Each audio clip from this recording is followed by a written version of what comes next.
पांडव अज्ञातवास में यहाँ पर निवास किए थे और कुछ साधनाएं की थी। वो इतने भीम विशाल थे कि गद्दे से यहाँ सुखाते थे, कहा जाता है एक्सरसाइज वगैरह करते थे और फेंकते थे तड़क ताल नीचे वहाँ से। इस फील्ड में एक एनर्जी फील्ड भी है कि आप बैठे हो तो ऑटोमेटिक आपके मन इतनी शांत हो जाते हैं। लोग आते तो हैं आध्यात्मिक में लेकिन फंस जाते हैं उनके फेर में, तो बाद में पछताते हैं। और गूगल से लगा लिए, वो लगा लिए, बुरा मत मानना, आपको मन में कर रहा हूँ। मैं तो पंच महाभूत से तो नश्वर शरीर है, वो आएंगे एकदम पूरा फीट फाट के एकदम डिश डैट ये वो करेंगे, मारेंगे। अरे ये साला मूर्ख है। मैं लोग सुन, क्या सॉल्यूशन, क्या सुझाव आपकी तरफ से हो सकता है कि आदमी एक अच्छा मेडिटेशन करने वाला बने और अपने लाइफ का लेवल थोड़ा ऊपर बढ़ाए? नमस्कार, मैं आपका होस्ट कार्तिक भट्ट पिनाक चैनल में आपका स्वागत करता हूं। और आज अपनी रिमोट टेम्पल सीरीज़ के अंतर्गत हम आ पहुंचे हैं पांडुखोली के रास्ते में। और फ़िलहाल हम लोग जा रहे हैं यहाँ से कुकुचीना नाम की ये जगह है जो कि द्वाराहाट से लगभग 20 किलोमीटर की दूरी पर है। और जो रास्ता द्वाराहाट से आता है वो एक फेमस मंदिर है, द्रोणगिरी या दूनागिरी जिसे कहते हैं, उस मंदिर के बिल्कुल बगल से होता हुआ आता है। और कुकुचीना पर ये रोड जाके ख़त्म होती है, जो पांडुखोली को यहाँ से एक पैदल रास्ता शुरू होता है। तो यहाँ से हमें 5-6 किलोमीटर लगभग पैदल जाना होगा।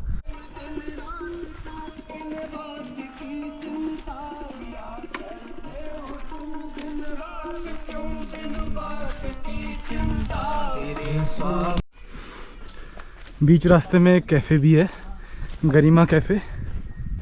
और अभी आजकल टूरिस्ट सीज़न पीक पे नहीं है तो इस वजह से बंद पड़ा हुआ है।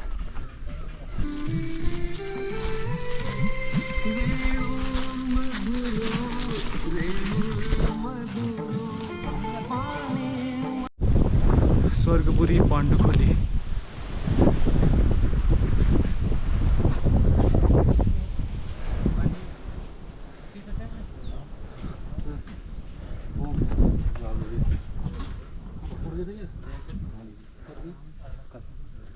अगर तिरछी जाएंगे तो 5-6 किलोमीटर मतलब बाई एयर है, और पर्वत पार करके तो चौकुटिया हो गया जो वर्तमान में, तो वही विराटनगर हुआ। चौकुटिया विराटनगर? जी, विराटनगर वही हुआ। अच्छा। तो विराटनगर के बगल में ही तो छुपे हुए थे। 3 साधना किए 6 महीना, 3 वहाँ नौकर बन के रहे। 6 महीने बाद गए तो उनको लगाया गया। भीम किया था साधना अर्जुन, तो 6 महीने बाद गया तो भीम को रखा गया वहाँ भोजन वाला में और अर्जुन को सिखाने में। और यहाँ भीम का पैर भी है, भीम की खातरी बोलते मतलब गद्दा सुहाना वगैरह। तो ये उतना लंबा चौड़ा था कुछ, ये पूरा बुग्याल उसी का हो गया।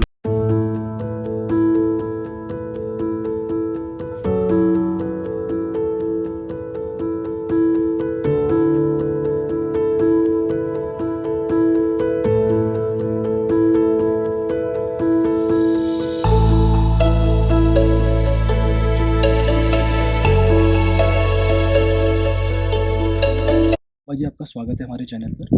मैं आपसे सबसे पहले इस जगह के इतिहास के बारे में जानना चाहूँगा कि इस पांडुखोली जो ये इतनी आध्यात्मिक और इतनी सुंदर जगह है, इस जगह को किसने बसाया था? एक्चुअली ये जगह जो है इसको स्वर्गपुरी पांडवखोली कहते हैं, और ये महाराज जी बलवंत गिरी महाराज जी का आश्रम था। उन्होंने 1952 से कंटिन्यू अखंड को यहाँ स्थापित किया। पहले भी तो उनके गुरु नारायण गिरी थे, बहुत सिद्ध संत थे, और भी कई ऋषि मुनि तपस्या में सेंट में किया। तो 1952 से उन्होंने कंटिन्यू किया और अभी तक अखंड है। 1994 तक उनका में समाधि लिए मौजूदा काशी गीता जयंती को, लेकिन ये कंटिन्यू रहा। यहाँ कई है, और एक्चुअली ये क्षेत्र जो है आध्यात्मिक और भौगोलिक दोनों से है। भौगोलिक हिसाब से देखें तो ये पूरे महान हिमालय के बाद ये जो मिडिल जो होता है मध्य हिमालय का ये एक हाइट हुआ। और दूसरी चीज़ क्या हुआ कि महान हिमालय जो हमारा उन्नति से उत्तराखंड में और पंचाचूली तक जो रेंज है, जो मेन देवताओं का जो रेंज कहा जाता है हिमालय का, जिसमें चौखम्बा हुआ, केदारनाथ हुआ, बद्रीनाथ, बंदरपूछ, नंदा सुनंदा, त्रिशूल, पंचाचूली और भी अनेक है। तो उसके मिड सेंटर पर ये है डायरेक्ट। इस रेंज के? हाँ, ये मिड सेंटर, यहाँ से पूरे हिमालय का रेंज दिखता है एक साथ। तो इसके बाद हाई कोर्ट, तो ये थोड़ा रहने लायक है यहाँ पर। तो और ऋषि मुनि का, हजारों ऋषि मुनि का ये तपोस्थली रहा है। पांडवों के बारे में जानना चाहूँगा कि पांडवखोली यहाँ का नाम भी है। पांडवखोली का मतलब होता है, पांडव खोली मतलब होता है घर। तो पांडवखोली हो गया तो मतलब उसका घर। तो वो पांडव अज्ञातवास में यहाँ पर निवास किए थे और कुछ साधनाएं की थी। तो जो सटे बुग्याल है, जिसको फील्ड हम बोल सकते हैं, बुग्याल कुमाऊनी भाषा हुआ, तो वो भीम की खातिरी कहलाती है। मतलब भीम की खातिरी मतलब गद्दे। तो इतने भीम विशाल थे कि गद्दे से यहाँ सुखाते थे, कहा जाता है एक्सरसाइज वगैरह करते थे और फेंकते थे तड़क ताल नीचे वहाँ से। तो ये इसलिए यहाँ पर कोई पेड़ नहीं है। लेकिन इस बुग्याल की एक खासियत थी कि 12 महीने एक जड़ी बूटी समाप्त होंगे, दूसरी जड़ी बूटी वेराइटी के आएंगे, फिर तीसरे आएंगे, चौथे आएंगे और 5-6 वर्ष में कुछ नए जड़ी बूटी इसमें दिखते हैं। अच्छा, हर 5-6 हाँ, तो और उसी के चलते ये सुरक्षित भी है, नहीं तो लोग इसको बर्बाद भी कर सकते थे। बुग्याल है तो यहाँ पर आप सुबह चल सकते हो, मेडिटेशन करो। और इस फील्ड में एक एनर्जी फील्ड भी है कि आप बैठे हो तो ऑटोमेटिक आपके मन इतनी शांत हो जाते हैं कि बहुत आनंद आता है। तो इसलिए इसको स्वर्गपुरी, चारों तरफ हरियाली है, चारों तरफ शक्ति का मंदिर है, टेम्पल है, तो इसके मध्य में तो आप एक एनर्जी फील्ड के चारों तरफ की एनर्जी फील्ड के बीच में बैठते हो तो ऑटोमेटिक है कि आपके जो ह्यूमन इलेक्ट्रिसिटी जो आपके मैग्नेटिक फील्ड होते हैं तो उससे कनेक्टिविटी होती है। तो सबसे पहले मनुष्य का जो निगेटिविटी है वो आउट हो जाता है। दूसरी चीज़ क्या है कि आपके अंदर अच्छे थॉट्स विचार आते हैं। तीसरी क्या है कि आपकी चेतना उस परम चेतन से कहीं ना कहीं जुड़ जाती है अपने आप में। आपको अनुभूति थी कि मुझे करना क्या लाइफ में, तो वो मिलती है। और एक अच्छी थॉट्स के साथ आपकी कुछ ना कुछ वो एनर्जी जो कोई सूक्ष्म, जिसको हम गुरु माने, सूरज माने या कोई भी चीज़ माने, वो ऊर्जा आपसे जुड़ती है और वो आपको लाइव बदलती है। तो इसलिए कहा जाता है कि ये क्षेत्र में मेडिटेशन मतलब ध्यान धारणा जो भी है, कुछ देर अपने आप को एकांत बैठना चाहिए। और ये पवित्र स्थल है तो इसको हम लोग मर्यादित बना के रखें। यहाँ पर मांस मच्छी जो भी अवच है, मदिरा वर्जित है, तो लोग ना ही करे तो अच्छे है। कोई आ जाते हैं मान लीजिए, ठीक है, बाद में पछताते भी हैं, माफ़ी मांग के जाते हैं। मैंने कई देखा हूँ कि खूब हल्ला किए, लेकिन बाद में पश्चाताप होकर जाते हैं। और ऐसा भी सुना जाता है कि पांडुखोली ऐसी जगह है जिसको कई सारे बड़े बड़े सेलिब्रिटी भी पसंद करते हैं आने के लिए, यहाँ मेडिटेशन करने के लिए, रहने के लिए। तो मैंने बताया ना शुरू में ही कि ये भौगोलिक क्षेत्र से और आध्यात्मिक क्षेत्र से दोनों के लिए है। आध्यात्मिक क्षेत्र से ऋषि और देवताओं का तपोस्थली रहा है हमेशा, और आज भी ये सूक्ष्म रूप से कई ऐसी अनुभूतियाँ लोगों को होती रहती है, लाइव मिलती रहती है, हर साधक को मिलती है। तो आपके सामने भी कोई बड़े अभिनेता, राजनेता ऐसे आए इधर? मैं इस चीज़ को नहीं मानता हूँ, इसलिए कि उसका कारण है कि वो क्षेत्रों में तो बड़े अभिनेता राजनेता हैं, उनकी पब्लिसिटी है। आप एक साधारण व्यक्ति हो, लेकिन दोनों को भगवान एक साथ इस स्थल पर बुला लिए, तो समझो कि आप भी उसी लायक हो। आपके अंदर भी ईश्वर वही शक्ति दी हुई है। आप अपने को छोटा मान रहे हो, वो अपने को बड़ा माना, तो बड़ा जैसा वो पा रहा है। तो बाबा जी की नज़र में सब एक है। तो यहाँ पर वो चीज़ नहीं कि कौन अभिनेता है, नहीं सोचना है। सोचना ये कि जिस शक्ति ने हमें बुलाया उस शक्ति से हम टच कर रहे हैं कि नहीं। अगर ये कर ले तो आप भी वो अभिनेता जैसा बन जाओगे, वो राजनेता जैसा बन जाओगे, किसी क्षेत्र में आप पब्लिसिटी पाओगे। ये वो क्षेत्र है। बहुत अच्छी बात है। तो ये देख के नहीं आना है कि कौन आ रहे हैं, उनको देखने के चक्कर में लोग आते तो हैं आध्यात्मिक में, लेकिन फंस जाते हैं उनके फेर में, तो बाद में पछताते हैं। क्योंकि ये यहाँ पर लिमिट समय सबको मिलती है, वो सूक्ष्म शक्ति, नहीं तो आप उसके बिना परमिशन बिना रह ही नहीं सकते हो। एक चीज़ और मैं पूछूंगा कि आज के यूथ के साथ एक बहुत बड़ी प्रॉब्लम है कि हर कोई यूथ जानता है, मतलब आज के टाइम पर अवेयर है कि मेडिटेशन या फिर ध्यान लगाना या फिर शांत वातावरण वगैरह में रह के कुछ ऐसे मन के बारे में विचार करना, ये चीज़ें ऐसी हैं कि जिससे उसका लाइफ का लेवल ऊपर जाता है, आध्यात्मिक लेवल ऊपर जाता है उसका। लेकिन हर किसी की लाइफ में कुछ ना कुछ अड़चने हैं, मतलब आदमी कोशिश करता है, जाता है उस रास्ते में, लेकिन भटक के फिर इधर उधर हो जाता है। तो क्या सॉल्यूशन, क्या सुझाव आपकी तरफ से हो सकता है कि आदमी एक अच्छा मेडिटेशन करने वाला बने और अपने लाइफ का लेवल थोड़ा ऊपर बढ़ाए? एक्चुअली क्या है कि ध्यान को हम लोग सोच लिए श्वास लेना श्वास छोड़ना, वो प्राणायाम है। पहले जो योग की क्रिया करते थे सब लोग करते थे, योग व्यायाम घर घर में होती थी, व्यायामशाला होती थी, वो उससे आपके बचपन से ही प्यूरीफायर यानी शुद्धता आती थी और जागृति होती, अवेयरनेस होती थी।